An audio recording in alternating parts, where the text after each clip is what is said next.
எல்லாருக்கும் வணக்கங்க. உங்கள் எல்லாரையும் 666 மந்த்ரா யூடியூப் சேனல் வாயிலாக மறுபடியும் சந்திக்கிறதுல எனக்கு ரொம்ப ரொம்ப சந்தோஷம். தொடர்ந்து நம்மளுடைய சேனல் மூலமாக ஆன்மீகம் சார்ந்த எண்ணற்ற பல பதிவுகளை பதிவேற்றம் செய்து கொண்டிருக்கிறோம். உங்களுடைய மேலான ஆதரவும் நமக்கு தொடர்ந்து கிடைத்து கொண்டே இருக்குது. ரொம்ப சந்தோஷம். அந்த வகையில் இன்றைக்கி இந்த வீடியோ பதிவில் நாம் பார்க்கக்கூடிய தகவல் என்ன அப்படின்னு பார்த்தீங்கன்னா,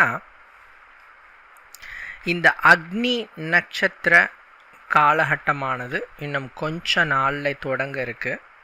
சொல்லணும்னா மே மாதம் 4ஆம் தேதி தொடங்கி மே மாதம் 28ஆம் தேதி வரை இந்த காலகட்டத்தில் நாம் செய்யக்கூடிய சில ஆன்மீக விஷயங்கள் என்னென்ன அப்படிங்கிறத இந்த வீடியோவில் நாம் விளக்கமாக பார்க்கலாம். அதாவது காலம் அறிந்து பயிர் செய் அப்படின்னு சொல்லுவாங்க. ஒரு விஷயத்தை நாம் செய்கிறோம் அப்படின்னு சொன்னால் அதற்கு நேரம் காலம் என்பவை இருக்கிறது. சரியான நேரத்தில் சரியான செயலை செய்யும் பொழுது அதற்கான பலன் நிறைவாக கிடைக்கும். அதன்படி இந்த அக்னி நட்சத்திர காலத்தில் நாம் செய்யக்கூடிய வழிபாடு பல மடங்கு பலன்களை உங்களுக்கு கொடுக்கக்கூடியதாக அமையும். அப்படி என்னங்க இந்த அக்னி நட்சத்திரத்துக்கு இருக்கிற சிறப்பு? ஏன் இவ்வளோ ஹைலைட் பண்ணுறீங்க அப்படின்னா, பொதுவாக உக்ர தெய்வ உபாசனைகளை நாம் மோஸ்ட்லி செய்கிறதுக்கு சொல்கிறதில்ல. இப்போ நம்ம சேனல்லே நீங்கள் பார்த்தீங்கன்னா, நான் காளி வழிபாடு அது நீங்கள் செய்யுங்க அப்படின்னு நான் சொல்ல மாட்டேன். நரசிம்ம வழிபாடு செய்யுங்க அப்படின்னு நான் சொல்ல மாட்டேன். இந்த பைரவ வழிபாட்டிலேயே ஸ்வர்ணாகிருஷ்ண பைரவரை நீங்கள் தாராளமாக வீட்டில் பிரதிஷ்டை பண்ணலாம். பட் சண்ட பைரவர், கால பைரவர், உன்மத்த பைரவர் இவங்கெல்லாம் ரொம்ப ஒரு உக்ரமான அம்சம். ருத்ர பைரவர் இவங்கெல்லாம் ரொம்ப உக்ரமான அம்சம். இதை நான் வீட்டில் பிரதிஷ்டை பண்ணுங்கன்னு சொல்ல மாட்டேன். பிரித்யங்கரா தேவி வழிபாடு இதெல்லாம் வீட்டில் நாம் ஏற்புடையதாக செய்யுங்க அப்படின்னு நம்ம சொல்கிறதில்ல. காரணம் என்னென்னா, இவங்க உக்ர தெய்வங்கள் என்று சொல்லுகிறோம். இவங்களுடைய குணம், இவங்களுடைய தோற்றம் பார்ப்பதற்கு பயங்கரமாகவும் உக்ரமாகவும் இருக்கும். இப்போ நீங்கள் ஒரு காளி இருக்கிறாங்க, மண்டை ஓட்டை கழுத்தில் போட்டுட்டு நல்லா விரித்த தலையோட நாக்கை வெளியில் நீட்டிட்டு கையில் தலை வச்சுட்டு கையில் சூலாயுதை வச்சுட்டு அப்படியே இருக்காங்க. அவங்கள பார்க்குறதுக்கு உங்களுக்கு என்ன மாதிரி ஃபீல் ஆகும்? அதுக்கு அப்படியே ஆப்போசிட்டாக லக்ஷ்மி இருக்காங்க. ஒரு சிகப்பு தாமரையில் அழகாக உக்காந்துட்டு ஒரு கையில் பார்த்தீங்கன்னா தங்க காசு கொட்டும், இன்னொரு கையில் பார்த்தீங்கன்னா தங்க குடத்தை வச்சுக்கிட்டு அதில் தங்க காசு கொட்டும். இந்த ஒரு அமைப்பை பார்க்குறதுக்கு எப்படி இருக்குது? ரெண்டு பேருமே தேவியின் அம்சம்தான்.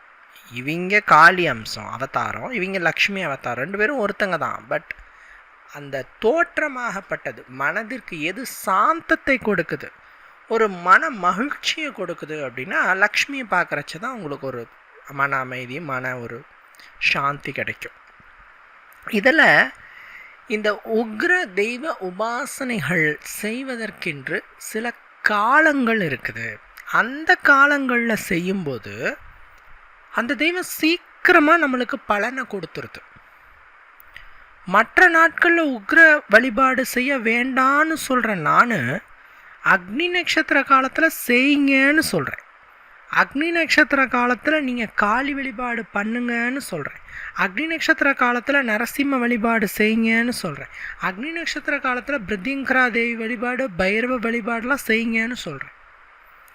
வீடுகளில் செய்ய வேண்டாம், வெளியில் ஆலயங்களில் செய்யுங்க. வெளியில் தனியாக அதற்குன்னு ஒரு சின்ன ஒரு கூடாரம் மாதிரி கட்டியிருக்கு, அங்கே நான் செய்யலாமான்னா செய்யுங்க. குடும்பத்தோடு இருக்க வீட்டுக்குள்ளே செய்ய வேண்டாம்னு நான் சொல்கிறேன். இந்த உக்ரதெய்வ வழிபாட்டை நீங்கள் இந்த அக்னி நட்சத்திர காலத்தில் செய்யும்போது அந்த தெய்வம் சீக்கிரமாக உங்களுக்கு வசியமாகும். யாரெல்லாம் காளி பூஜை செய்கிறீங்களோ அவங்களாம் அந்த அக்னி நட்சத்திர காலத்தை பயன்படுத்திக்கோங்க. ஏன்னா நம்ம சேனலை பார்க்குற நிறைய நண்பர்கள் மாந்திரீகத்தை கற்றுக்கொண்டு இருப்பவர்களாக இருக்காங்க, இல்லைன்னா அதுக்கான முயற்சிகளில் இருக்கிறவங்களாக இருக்கிறாங்க. ஸோ அவங்க எல்லாமே இந்த அக்னி நட்சத்திர காலத்தில் காளி உபாசனை பண்ணுங்கள், பிரித்திங்காதேவி உபாசனை பண்ணுங்கள், பைரவ உபாசனை பண்ணுங்கள், சிறப்பான பலன் உண்டு. சரிங்க, குடும்பத்தோடு நாங்கள் இருக்கிறோம், ஃபேமிலியாக இருக்கிறோம், நாங்கள் உக்ரதெய்வ உபாசனை செய்யக்கூடாதா அப்படின்னு கேட்டால், உங்களுக்கு ஒரு தெய்வத்தை நான் சொல்லுகிறேன். இந்த தெய்வமும் உக்ர தெய்வம். இந்த தெய்வத்துடைய குணமே உக்ர ரூபம். பட் இவங்க தாயுள்ளம் கொண்டவங்க, வீட்டில் வச்சு பிரதிஷ்டை பண்ணலாம். அதாவது சொல்லுவாங்க, வாஸ்து சாஸ்திரத்தில் முட்கள் நிறைந்த செடிகளை வீட்டிற்கு முன் நட்டு வைத்து வளர்க்கக்கூடாதுன்னு சொல்லுவாங்க. எப்படிங்க? முட்கள் நிறைந்த செடி. ஆனால் ரோஜா செடியை நீங்கள் வளர்க்கலாம், விதிவிலக்கு உண்டு. அதே மாதிரி உக்ர தெய்வங்களை வீட்டில் வைத்து பிரதிஷ்டை செய்து வழிபடக்கூடாது என்று சொல்லும் அதே சாஸ்திரம்தான் உக்ர ரூபிணியாக இருக்கக்கூடிய, வேதங்களில் 4வது வேதம் என்று சொல்லக்கூடிய அதர்வண வேதத்தின் தலைவியாக இருக்கக்கூடிய வாராகி பிரதிஷ்டையை நீங்கள் வீட்டில் தாராளமாக செய்யலாம். வாராகிக்கான பூஜையை நீங்கள் தாராளமாக செய்யலாம் என்று சொல்லுகிறது. அப்படி என்னங்க இருக்குது இந்த வாராகி வழிபாட்டில்? அப்படி என்னங்க இருக்குது இந்த வாராகி பூஜையில் அப்படின்னா, ஒரு பழமொழியே இருக்கு, வாராகி காரனோடு வாதிடாதே அப்படின்னு சொல்லுவாங்க. அது ஏன் அப்படின்னா, வாராகிய ஒருவன் தன்னுடைய இஷ்ட தெய்வமாக ஏற்றுக்கொண்டு அந்த தெய்வத்திற்கு நித்தமும் பூஜை செய்து கொண்டிருக்கிறான், அந்த தெய்வத்தினுடைய நாமத்தை நித்தமும் சொல்லி கொண்டிருக்கிறான். அப்படிங்கிறச்சே அவன்கிட்ட உன் சேட்டையை காட்டாத, வம்பு வழக்கு வச்சுக்காத. ஏன்னா அவன் மனம் நொந்தான்னா அவனோட தாய் வாராகி உன்னை ஸ்தம்பித்து விடுவாள். அப்படிங்கிறதுக்குனுடைய பொருள்தான் வாராகிக்காரனோடு வாதிடாதே அப்படின்னு சொல்கிறேன். எப்படி ஒரு குழந்தை அழுதால் தாயானவள் ஓடி வந்து பால் தருவாளோ, அதே போல வாராகி பக்தர்கள் அழுதால் வாராகி தாய் ஓடோடி வந்து அந்த பக்தனின் கண்ணீரை துடைப்பாள். ஒரு சிறிய குழந்தைய ஒரு தாய் எப்படி பராமரிப்பாளோ அதை விட 2 மடங்கு அதிகமாக தாயுள்ளத்தோடு வாராகி பராமரிப்பாள் அவளுடைய பக்தர்களை. அவள் தன்னுடைய மகனாகவே பாவிப்பாளாம் வாராகி பக்தர்களை. ஸோ வாராகி பிரதிஷ்டை, வாராகி வழிபாடு, வாராகி பூஜையை நீங்கள் தாராளமாக வீட்டில் செய்யலாம். சார் நீங்கள் தான் சார் சொல்கிறீங்க உக்ர தெய்வத்தை வழிபாடு செய்யக்கூடாதுன்னு சொல்லிட்டு, வாராகி எப்படி சார் செய்ய சொல்கிறீங்கன்னா, அதான் நான் சொல்லிட்டேனே, அவள் உக்ர ரூபிணியாக இருந்தாலும் அவள் தாய் குணம் கொண்டவள். அப்போ காளி தாய் குணம் கொண்டவள் இல்லையா அப்படின்னு கேட்டிங்கன்னா, காளியினுடைய அவதாரம், அவளினுடைய தோற்றம் ஒரு கோபத்தை கண்ட்ரோல் பண்ண தெரியாத ஒரு தோற்றம். காளியோட கோபம் எப்பங்க தனியுது? சிவபெருமான் அவளின் முன்னாடி படுக்கிறார். அவரோட மார்பில் கால் வச்சதுக்கு அப்புறம் தான் நாம் எங்கே இருக்கோம், என்ன பண்ணிக்கிட்டு இருக்கோம்னே காளிக்கு தெரியுது. அதன்படி காளியும் தாய் தான், நான் இல்லைன்னு சொல்லலை. பட் அவள் கோப ரூபிணி, கோபத்தின் அதிபதி. அவகிட்ட யாராலையும் நிற்க கூட முடியாது. அம்மானு சொல்கிறதுக்குள்ளேயே அவளுடைய சீற்றத்துக்கு நாம் ஆளாகிடுவோம். ஆனால் அவள் தாய் தான். ஆனால் வாராகி அப்படி இல்லை, அவள் கோபக்காரி, கண்டிப்புக்காரி. ஆனால் கோபத்தை கட்டுப்படுத்த தெரிந்த அவதாரம். சரிங்களா? அதனால் வாராகி பிரதிஷ்டையை வீட்டில் செய்யலாம், எந்த பிரச்சனையும் இல்லை. அதுவும் இந்த அக்னி நட்சத்திர காலத்தில் செய்யக்கூடிய உக்ர தெய்வ வழிபாடு, குறிப்பாக வாராகி வழிபாடு கைமேல் பலனினை கொடுக்கக்கூடியது. நான் அதை எப்படி செய்யணும்னு நான் சொல்கிறேன், கொஞ்சம் செய்து பலனினை அடைஞ்சிக்கோங்க. இந்த அக்னி நட்சத்திரம் முடிவதற்குள் வாராகியை நீங்கள் ஆவாகனம் பண்ணி வச்சுக்கலாம். எத்தனை காலம் செய்யலாம், எவ்வளவு நாட்கள் செய்யலாம் அப்படின்னு பார்த்தீங்கன்னா, நீங்கள் ஒரு 7 நாட்கள் செய்யலாம். அந்த அக்னி நட்சத்திரம் மே 4லேருந்து 28 வரைக்கும் 25 நாட்கள், ஏதாவது ஒரு 7 நாள் தேர்வு செஞ்சுட்டு இதை நீங்கள் செய்யலாம். நல்ல பலன் உண்டு. இதை நீங்கள் எப்பங்க செய்யலாம் அப்படின்னு பார்த்தீங்கன்னா, வாராகிக்கு உரிய நேரம் அப்படின்னா அர்த்த ஜாம நேரம்.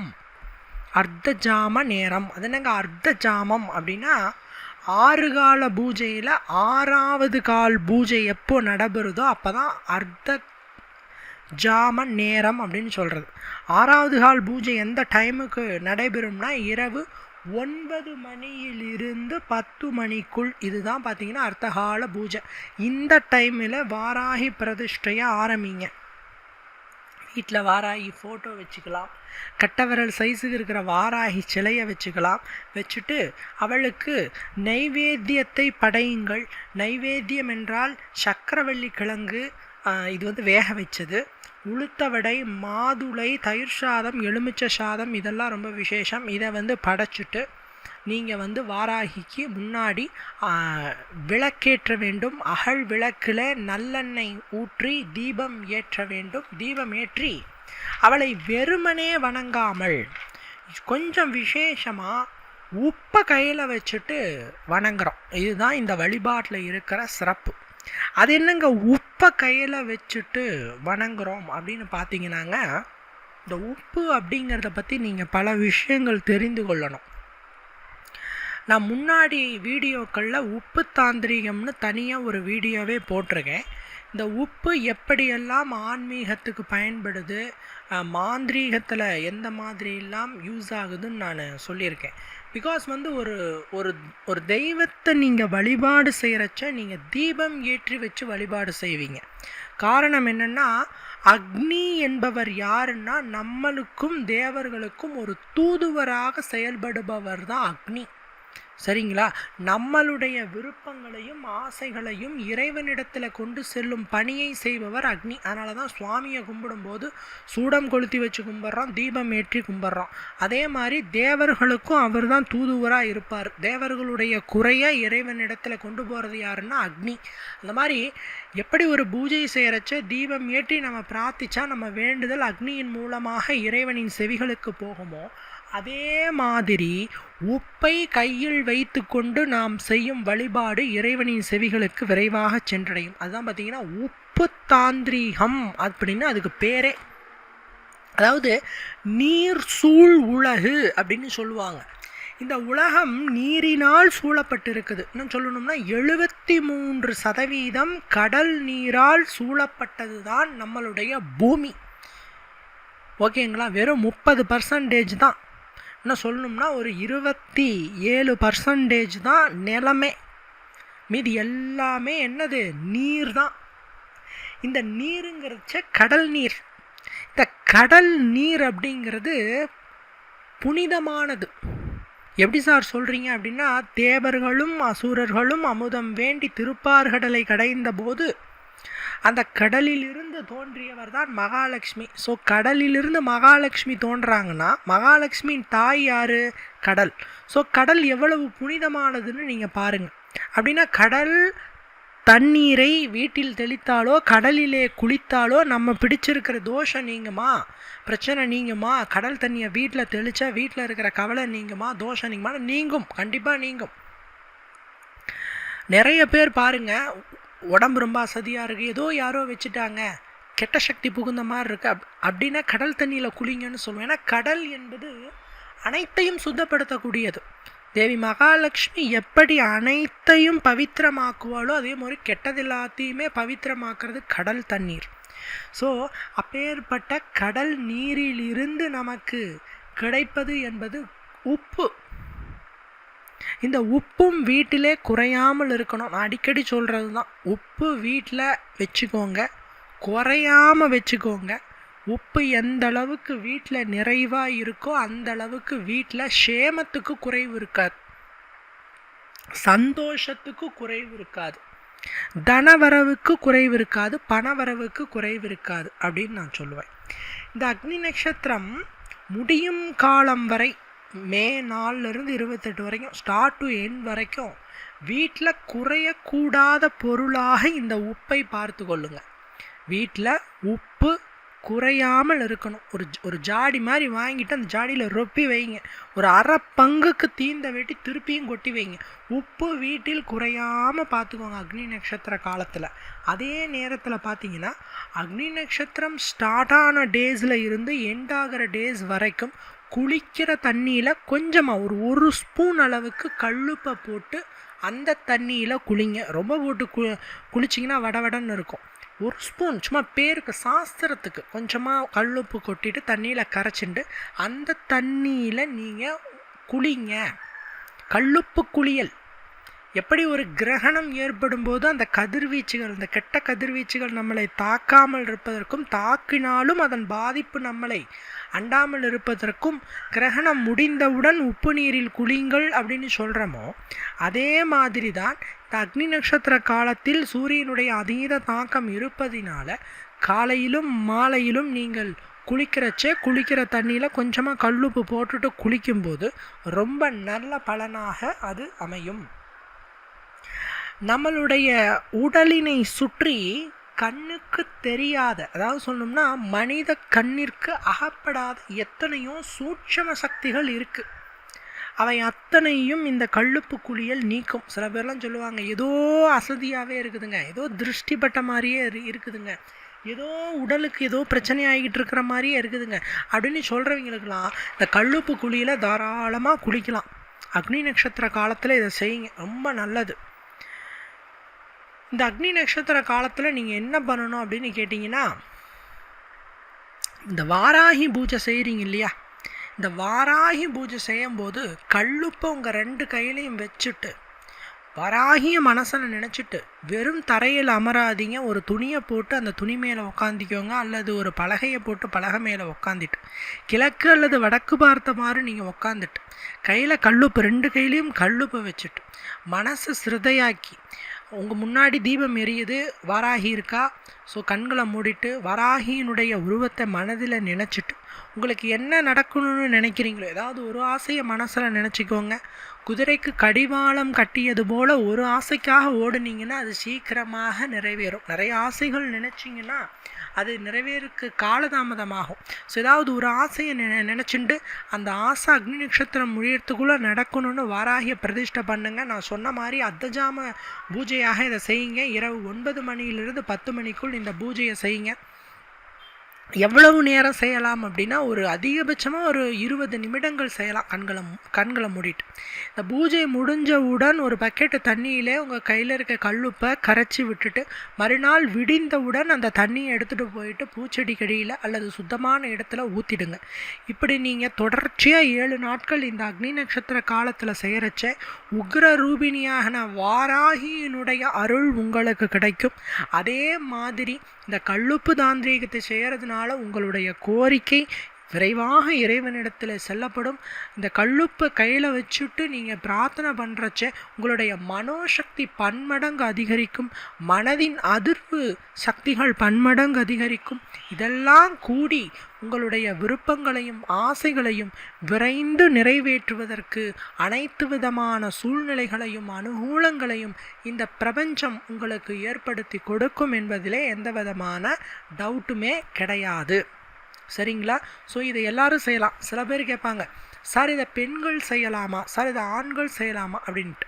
எல்லாரும் செய்யலாம். 7 நாட்கள் தொடர்ச்சியாக செய்கிறதுல ஒன்றும் பிரச்சனை கிடையாது. இது செய்யக்கூடிய காலகட்டத்தில் கட்டுப்பாடுகள் அப்படின்னு பார்க்குறச்ச அந்த வாராகி வழிபாட்டில் மெயினாக சொல்கிறது உடல் சுத்தம், மன சுத்தம். உடம்பும் சுத்தமாக இருக்கணும், மனசும் சுத்தமாக இருக்கணும். ஸோ இருவேளை குளிச்சுக்கிறது உடல் சுத்தத்தை ஏற்படுத்தி கொடுக்கும். சுத்தமான ஆடை அணிஞ்சுக்கிறது உடல் சுத்தத்தை ஏற்படுத்தி கொடுக்கும். போதை வஸ்துகளை தவிர்த்து, தாம்பத்தியத்தை தவிர்த்து, அசை உணவுகளை தவிர்த்து இருக்கும்போது உடல் ஆட்டோமேட்டிக்காக சுத்தமாகிடும். அந்த மன சுத்தம் அப்படிங்கிறதுல என்ன ஆகுது அப்படின்னா, பல நண்பர்கள் சொல்கிறது, எதிரிக்கும் கனிவு காட்டும் உள்ளம்தான் மன சுத்தம். அந்த அளவுக்கு அந்த காலகட்டத்தில் ரொம்ப சாந்தமாக இருந்தீங்க அப்படின்னா வாராகியின் அருள் பரிபூரணமாக கிடைக்கும். மற்றபடி பூஜா விதிகள் அவ்வளவுதான்.